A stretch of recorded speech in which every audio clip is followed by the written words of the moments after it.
E aí, pessoal, tudo bem com vocês?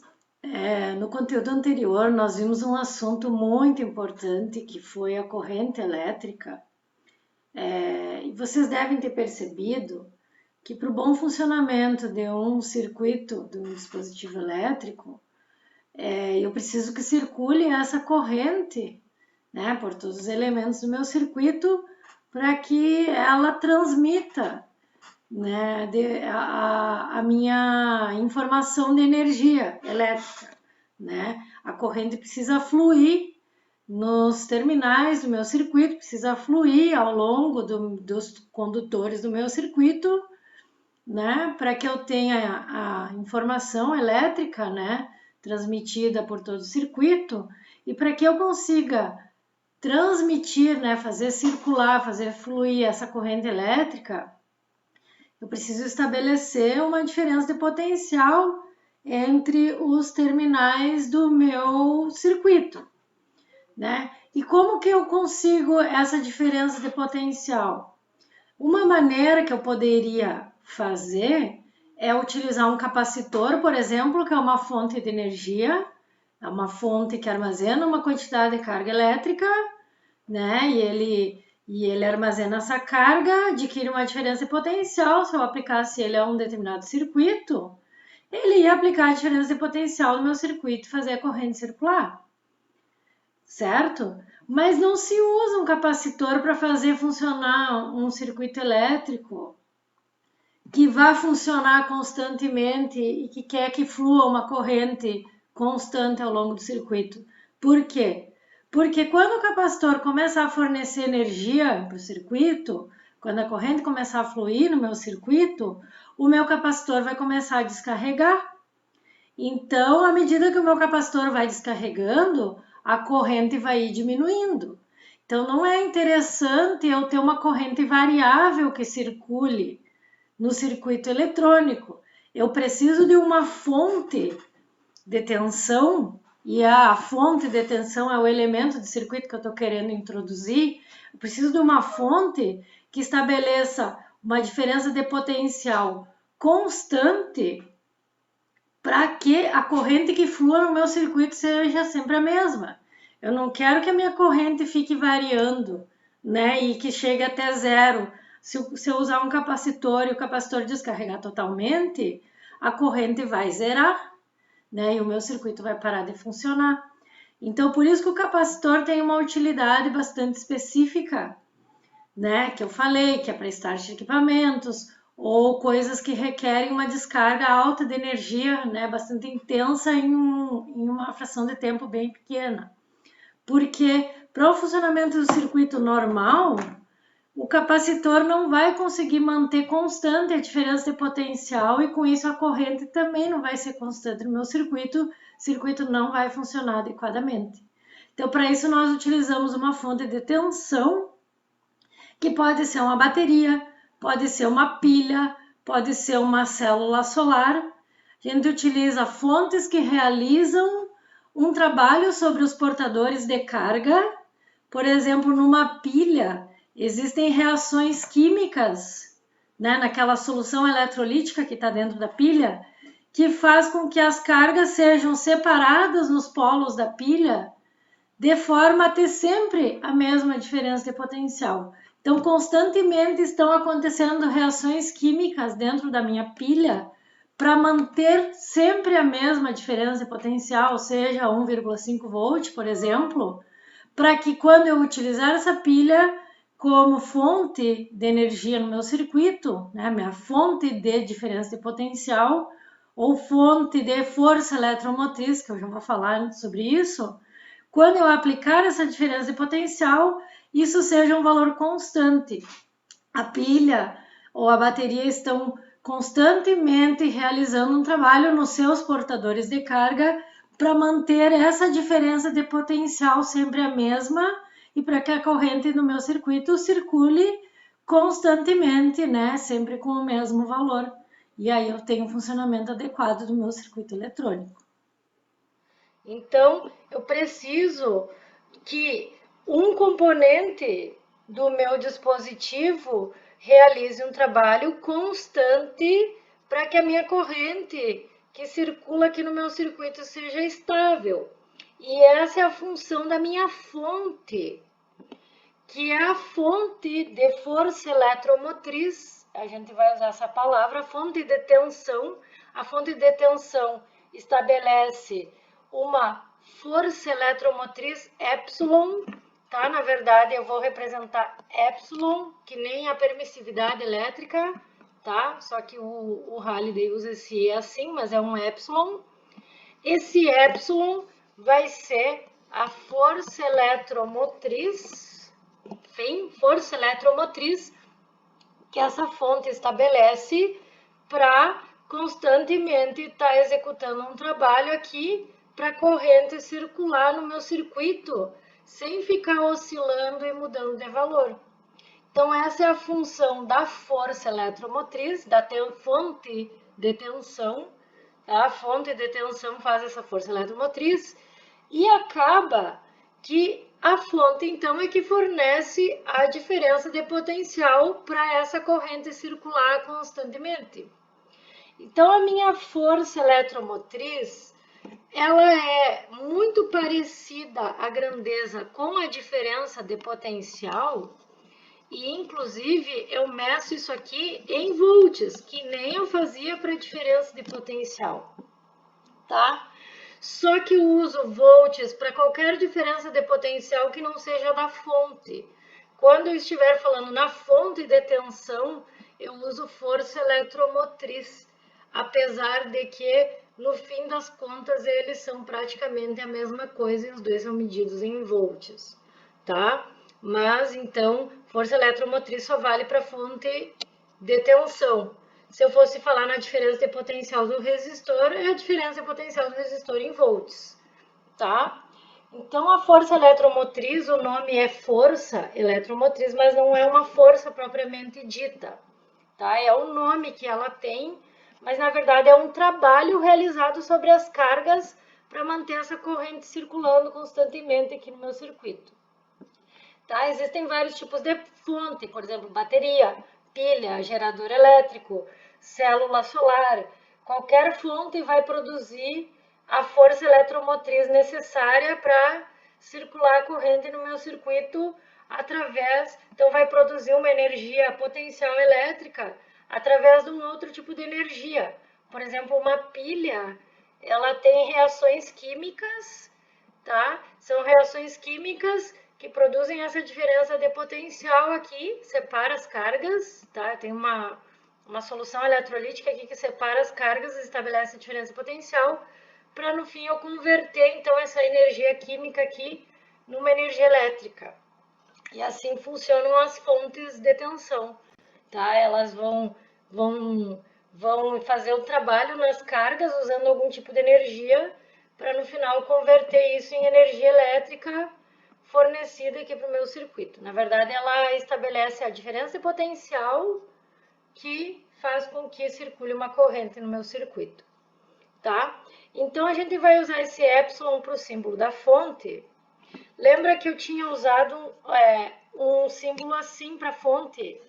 Uma plaquinha positiva e uma negativa, né? A maior é a positiva e a menor é a negativa. É a mesma representação aqui, tá? Mas a força eletromotriz, essa FEM aqui, vai precisar de uma flechinha, que é o que dá um sentido, que é o sentido da corrente. Lembra que a corrente sai do positivo e tenta entrar no negativo? Aqui, ó. Sai do positivo e entra no negativo, que é essa corrente que está representada aqui, ó. Então, a minha força eletromotriz, ó, ela acompanha o sentido da corrente. E a gente usa essa setinha para representar, porque agora no meu circuito vai fazer diferença em qual sentido a corrente vai percorrer esse circuito. Vocês já vão entender por quê. Então, olha só, dentro da fonte, a seta vai do menos para o mais, tá? Apesar que a corrente vai do positivo para entrar no negativo, mas dentro da fonte ela vai acabar ficando ao contrário, tá? Então, eu uso essa seta aqui para representar minha força eletromotriz. E vocês vão ver que como essa força eletromotriz é quem dá minha diferença de potencial, em todas as fórmulas que eu tiver diferença de potencial, eu posso substituir por epsilon, tá? Vai dar bem certinho o cálculo. Fisicamente, eles têm um significado muito parecido, tá? Então, essa é a minha fonte, agora com um sentido, tá? Eu tenho essa seta aqui do menos para o mais, e muitas vezes os livros ainda representam no circuito a minha fonte com uma caixinha aqui, ó, de outra cor, tá? Esse símbolo aqui não vai, essa representação aqui não faz muita diferença, mas só para vocês saberem, tá? Então, como eu falei, a fonte precisa executar um trabalho para fazer meus portadores de carga circularem aí, né, ser exercido uma corrente no meu circuito. Então, se eu quisesse calcular o trabalho da minha fonte, o trabalho, a minha força eletromotriz executa um trabalho sobre os portadores de carga. Se vocês olharem as fórmulas, a gente viu lá quando a gente viu o potencial, diferença de potencial, potencial elétrico, tinha uma fórmula que relacionava o trabalho com o potencial numa fórmula assim, ó. E aí, o meu potencial era o trabalho sobre a carga. Eu acabei de dizer que a minha força eletromotriz é o trabalho executado sobre os portadores de carga para fazer com que circule essa corrente constante, né, estável no meu circuito. Então, ó, as fórmulas acabam sendo praticamente as mesmas. Então, a unidade aqui, ó, ficaria Joule por Coulomb, e quando eu definir lá em potencial, Joule por Coulomb é Volt. Então, como eu falei aqui, ó, todas as fórmulas que tiverem V, eu posso trocar por Epsilon, até porque os dois são medidos em volts, então vai dar tudo certo, tá? Então, uma outra coisa importante, antes de eu fazer o cálculo aqui da corrente no meu circuito, é sobre os dispositivos, o que é real e o que é ideal, tá? Existe dispositivo de força eletromotriz que a gente diz que é ideal e o real. O real, na verdade, dentro da minha bateria aqui, ó, junto com os terminais da minha bateria, eu tenho minha bateria aqui, ó, junto com os terminais, além de eu ter a bateria, aqui minha fonte, ó, dentro dessa bateria, eu tenho algumas perdas de energia. Então, um dispositivo real, a gente representa, ó, dentro da minha bateria aqui, ó, além de eu ter a força eletromotriz, eu represento como uma resistência, como se fosse o resistor que faz eu ter as perdas de fornecimento de energia. Na realidade, o circuito tenta fornecer uma diferença de potencial, mas o que sai aqui no final é um pouquinho menos. Sempre existe um pouco de perda de energia. Então, isso é um dispositivo real. A gente representa como se fosse um resistor que dissipasse energia. Apesar que é todo o circuito que faz, todos os elementos do circuito, o próprio fio que compõe ali o circuito, que faz com que haja uma certa perda, tá? Então, isso aqui é um dispositivo real, tá? Mas a gente idealiza, né, muitas vezes em física para facilitar os cálculos, que o circuito aqui, ó, o que ele fornecer de fonte eletromotriz é o que vai sair de diferença de potencial sem nenhuma perda, por isso eu não represento nenhum resistor aqui dentro. Então, isso aqui seria um dispositivo ideal, onde eu não tenho perdas de energia, tá? O que um resistor faz no circuito, na verdade, é o que a gente chama de queda de tensão, tá? A bateria fornece e a resistência, ou até mesmo essa resistência interna aqui, ó, consome. Então, ele vai dar uma queda na tensão. Isso aqui tenta fornecer, vamos supor, 12 volts, mas aí o resistor dá uma queda e no final o que sai é 10 volts. Então, a gente fala que existe uma queda de potencial nos resistores do meu circuito.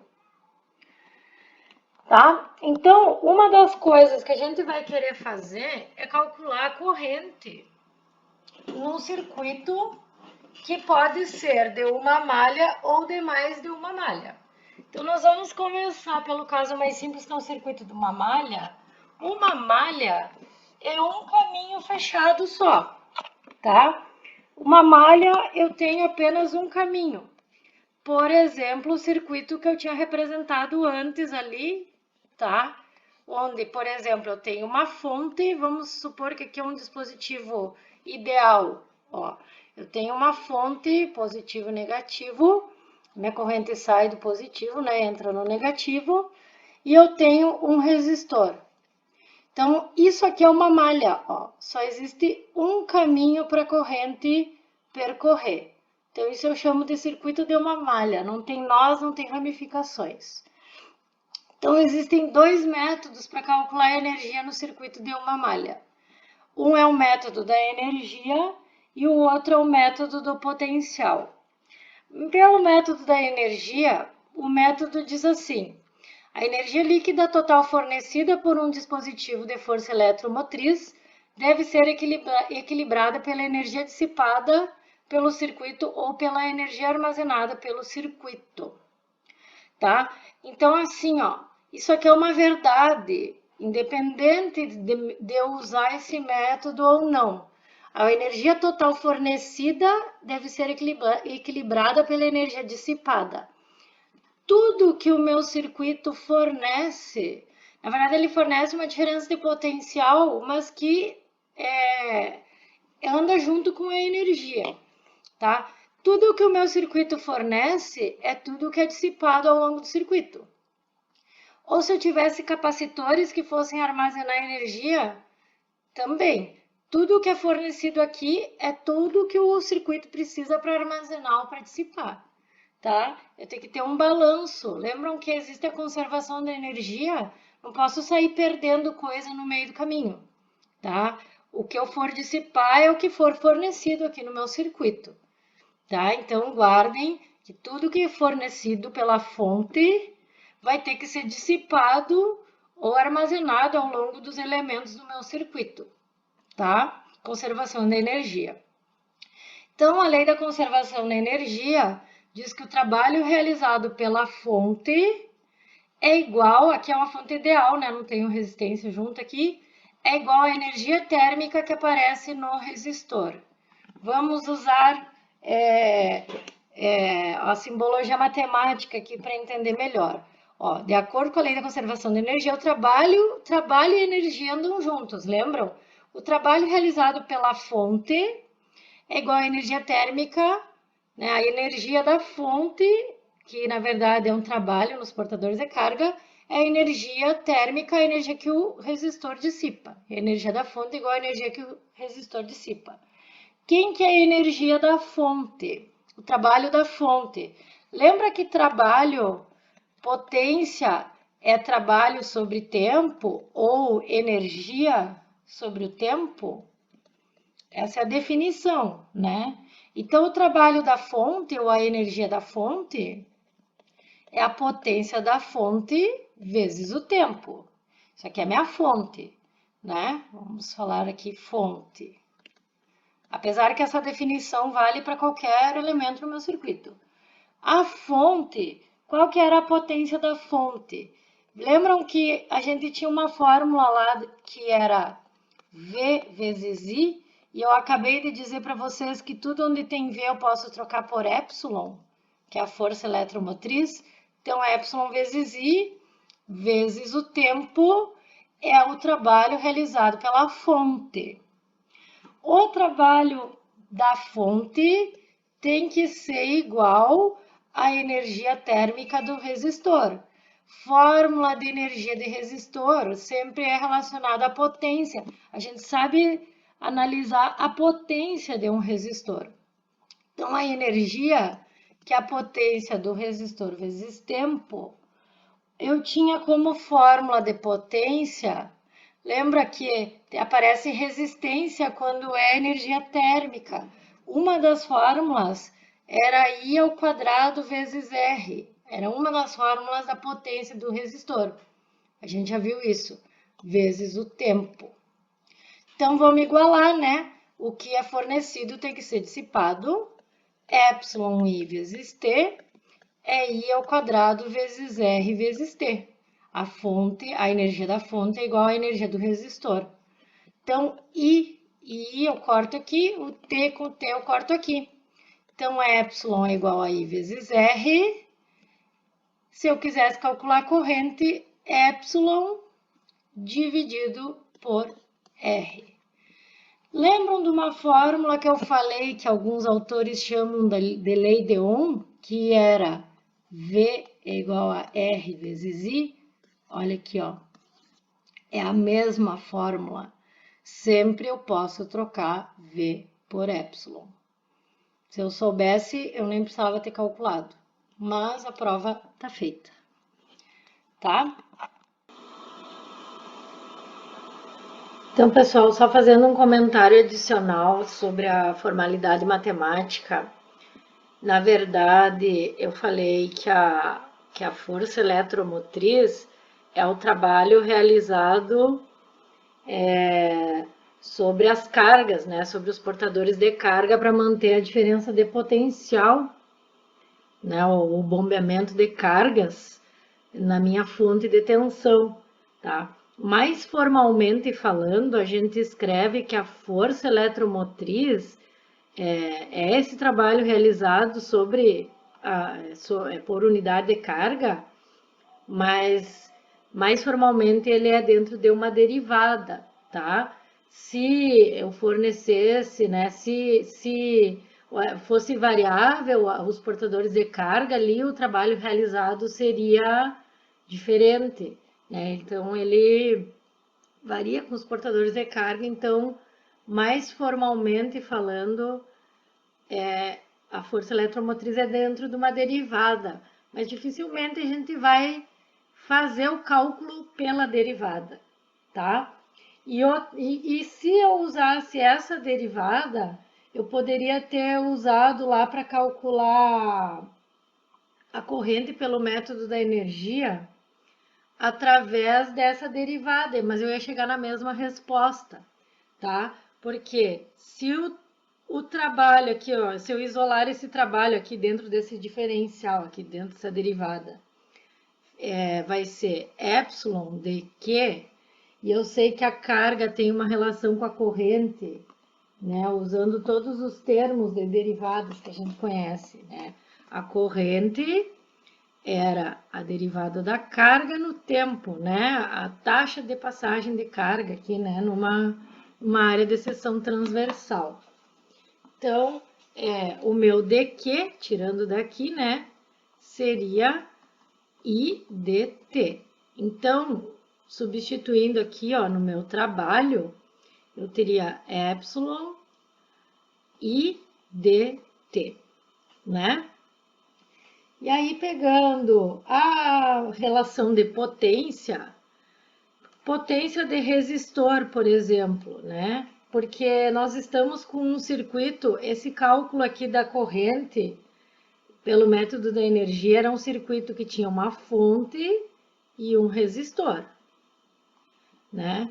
Então, eu vou comparar a potência da fonte à potência do resistor, por exemplo, que a gente sabe que tudo que é fornecido pela fonte é dissipado lá no resistor, né? A potência de um resistor é I ao quadrado vezes R.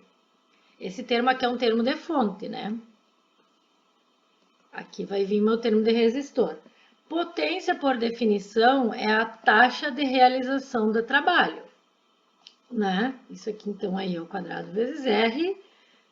dW, se eu isolar, vai ser I ao quadrado vezes R dt. Isso aqui é a parte do resistor,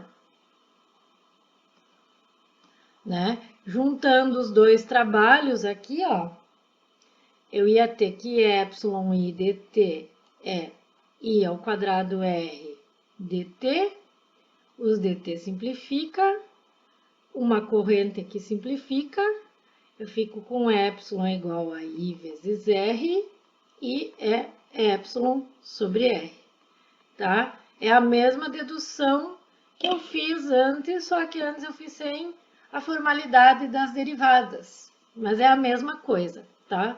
Os dois funcionam bem e os dois chegam ao mesmo resultado. O primeiro método foi o método da energia. O segundo método é o método do potencial. Esse método é bem mais utilizado para outros tipos de cálculo, tá? Quando eu tenho malhas, principalmente quando eu tenho mais de uma malha.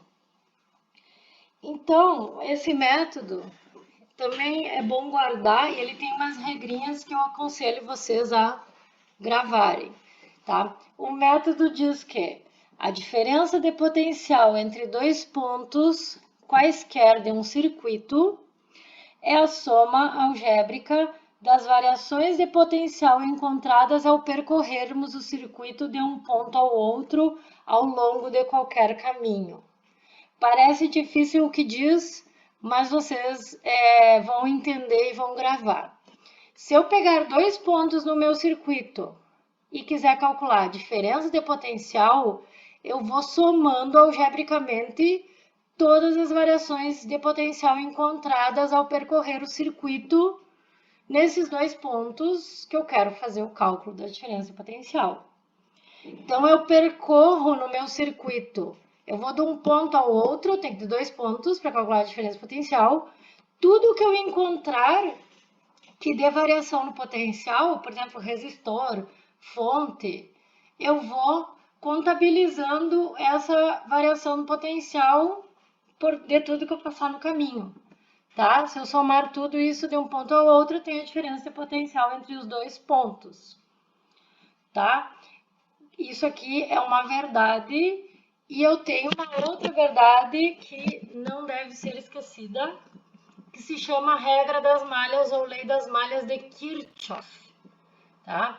A lei das malhas de Kirchhoff diz que a soma algébrica das variações de potencial encontradas ao percorrer uma malha fechada é sempre zero. Essas duas regras aqui são complementares. Se eu pegar dois pontos e percorrer o circuito, eu vou somando todas as variações de potencial. Só que se eu fechar a malha, se eu, por exemplo, eu pegar dois pontos que são o mesmo, que eu vou percorrer a malha e vou voltar no mesmo ponto, se eu fechar essa malha, a soma de tudo vai dar zero. É isso que diz esse método, tá? Se eu fechar a malha, a soma de tudo dá zero. Se eu não fechar, eu vou somando tudo e aí vai dar um valor, tá? Como que eu contabilizo essas variações de potencial aqui, ó? Aí vem as duas regras que são muito importantes e vocês não vão poder esquecer, tá? A regra das resistências. A regra das resistências diz que a variação do potencial a percorrer um resistor no sentido da corrente, lembra que eu disse que a gente precisa do sentido da corrente e do sentido da seta da fonte por causa dessas duas regras aqui, ó. Se eu percorrer um resistor no sentido da corrente, lembra que a diferença de potencial de um resistor era IR, que alguns dizem que é lei de Ohm, ou RI? Então, ó, se eu passar pelo resistor, só que no sentido da corrente ele dá uma queda no potencial, por isso que eu conto menos IR. Se eu andar no sentido oposto à corrente, eu vou contabilizar mais IR. Fontes. Se eu passar no sentido da seta, ó, a variação potencial percorrermos um dispositivo de força eletromotriz no sentido da seta, eu conto mais epsilon, ou seja, ele está fornecendo energia. Se eu passar no sentido oposto da seta, eu conto menos epsilon. É um dispositivo que está consumindo energia. Existe dispositivo de força eletromotriz que consome energia? Sim, por exemplo, se eu colocar para carregar a bateria do meu celular, que é uma bateria, mas está usando a energia da tomada. Então, a minha tomada lá, o meu gerador lá, seria a minha fonte principal que fornece, positiva, e a minha bateria que está consumindo energia, seria um receptor, seria negativo. Então, os geradores são positivos, os receptores são negativos e não deixam de ser fontes. Então, a bateria que eu estou carregando vai usar aqui o menos epsilon. Ó, no meu circuito, eu já vou dar um exemplo de como percorrer o circuito para isso ficar mais claro. Ó, mas se eu andar, lembra que a minha setinha aqui, ó, é do menos para o mais, né? A minha seta está aqui, ó. A minha força eletromotriz. Então, se eu passar pelo circuito no sentido da seta, eu conto mais epsilon. Se eu andar no circuito ao contrário da seta, eu conto menos epsilon. A minha corrente está desenhada aqui, ó, tá? Se eu passar pelo circuito ao contrário da corrente, eu conto mais IR, ó, sentido oposto. Se eu passar no mesmo sentido da corrente, eu conto menos IR. Essa é a regra, tá?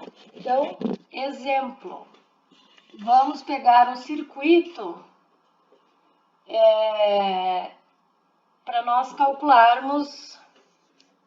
Vamos calcular a diferença de potencial para a gente ver como é que é essa história de percorrer o circuito, tá? Então, vamos supor que eu tenho um circuito aqui que tem uma fonte de força eletromotriz, que é uma fonte de tensão. A seta é do menos para o mais. Vamos supor que eu tenha uma resistência interna. E vamos supor que eu tenho um resistor aqui no meu circuito, tá? Então, como que eu vou andar nesse circuito para calcular a diferença de potencial? É o método do potencial, tá? Aqui está escrito de novo, ó. Para determinar o potencial entre dois pontos, começamos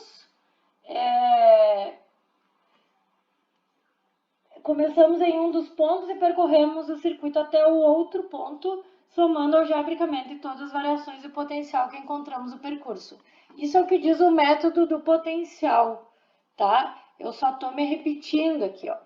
Então, vamos supor que eu quisesse calcular a diferença de potencial de um ponto A até um ponto B para vocês entenderem o método do potencial. O que diz o método? Ó, que é a mesma coisa que está escrito lá, só que com outras palavras. Ó. É a soma algébrica das variações encontradas ao percorrermos o circuito de um ponto ao outro por qualquer caminho.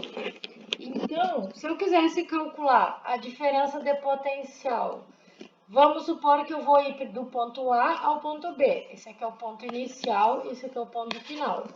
Lembra que diferença é sempre um valor final menos um valor inicial, né? Então, o final menos o inicial, eu vou ir de A até B. Eu tenho que ir de A até B por aqui ou por aqui. A regra diz que eu posso usar qualquer caminho.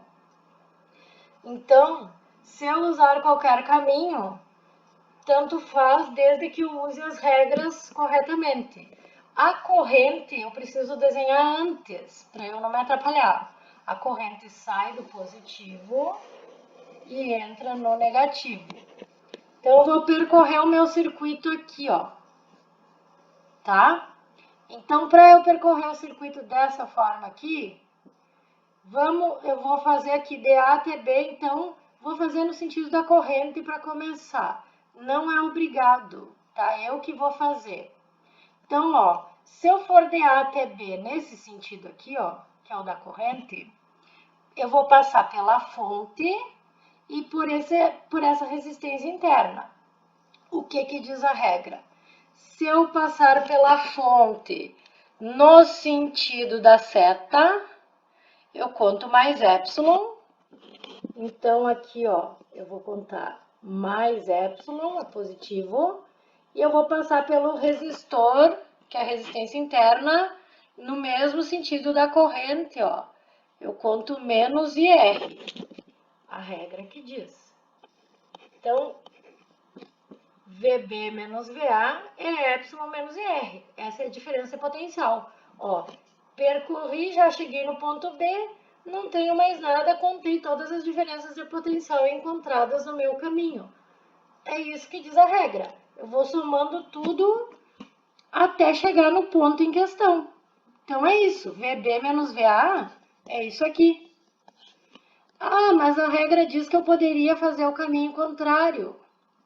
VB menos VA, valor final menos inicial, indo por aqui, ó. A regra diz que eu vou contabilizar tudo o que eu tenho de variação de potencial no meu caminho. Que no meu caso aparece que é mais longe, mas só tem um resistor. Não tem nada mais aqui, ó. Então eu tenho que contar a diferença potencial do resistor. Só que a corrente está para baixo e eu estou subindo no meu circuito. Então, isso que é percorrer a malha, ó. Eu vou percorrer a malha no sentido oposto da corrente. Eu estou subindo no resistor, mas a corrente está para baixo, ó. A corrente está para baixo e eu estou andando para cima. Então, a regra diz que no sentido oposto da corrente, eu conto mais IR como diferença de potencial do meu resistor. Será que isso aqui é igual a isso? Agora vamos usar uma outra regra para tirar a prova, que é essa regra aqui, ó, de Kirchhoff.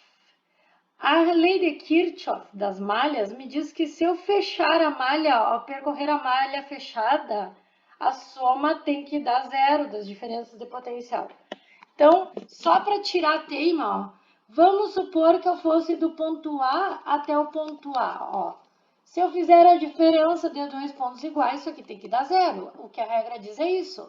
Se eu fechar a malha, ó, se eu for e voltar até o mesmo ponto, eu tenho, isso aqui eu fecho a malha, uma malha fechada, a soma de tudo vai ter que dar zero. Então, eu vou fazer a malha fechada por aqui ou por aqui. Tanto faz, os dois funcionam. Se eu for por aqui no sentido da corrente, eu costumo usar o sentido da corrente por costume, tá? Mas tanto faz. Ó, se eu for por aqui, eu passo pela fonte no sentido da seta, eu conto mais epsilon. Eu passo pelo resistor no sentido da corrente, menos IR. Passo pelo outro resistor no sentido da corrente e voltei ao ponto inicial. Resistor no sentido da corrente é menos IR. Então, tudo isso aqui, ó, toda essa soma é igual a zero, porque eu fechei a malha. Eu fui e voltei no mesmo ponto. Se eu fosse ao contrário, como que eu ia fazer? Ó? Vou sair do ponto A. Passei pelo resistor Rzão, ao contrário da corrente. No sentido da corrente é menos IR, ao contrário da corrente é mais IR. A regra diz. Ó, fiz a volta, passei pelo resistor ao contrário da corrente. Viram que a corrente não fui eu que defini. A corrente é por causa da fonte. Eu que escolho o caminho para percorrer. Então, eu passei pelo Rzão mais IR. Passei pelo Rzinho ao contrário da corrente, mais IRzinho. Passei pela fonte ao contrário, ó. Eu tô andando ao contrário da seta da fonte, ó.